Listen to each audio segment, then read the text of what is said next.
bang naramdaman kapaligirang binalot ng tubig at gumuguhong kabundukan? Dagat na naglalakihan, lahat ng yaman di nakakatulong sa kasakunaan. Ito'y pahiwatig din, Diyos na iyong kinakalimutan at ganti ng kalikasan sa iyong kapabayaan. Lumingon ka, kaibigan, lingunin mo ang iyong pinanggalingan. Bakit ang Diyos sa buhay mo ay nakalimutan? Naaalala mo lang siya kung iyong buhay nasa sakit at kagipitan.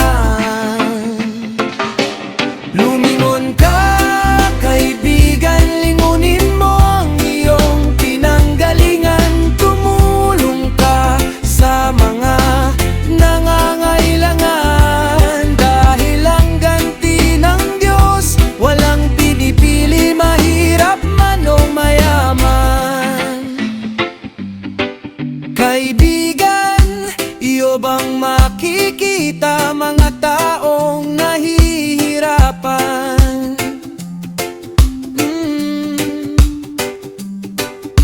Umiiyak, sumasaklulo dahil sa hagupit ng kalikasan.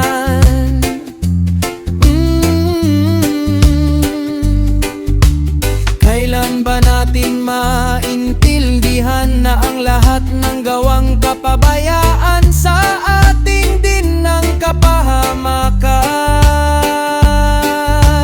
Bas!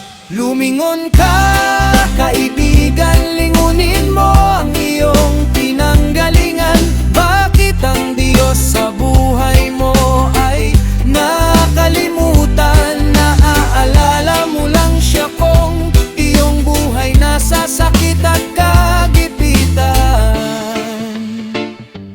Lumingon ka, kaibigan, lingunin mo ang iyong pinanggalingan. Tumulong ka sa mga nangangailangan, dahil ang ganti ng Diyos walang pinipili, mahirap man o mayaman. Lumingon ka, kaibigan, lingunin mo ang iyong pinanggalingan. Bakit ang Diyos sa buhay mo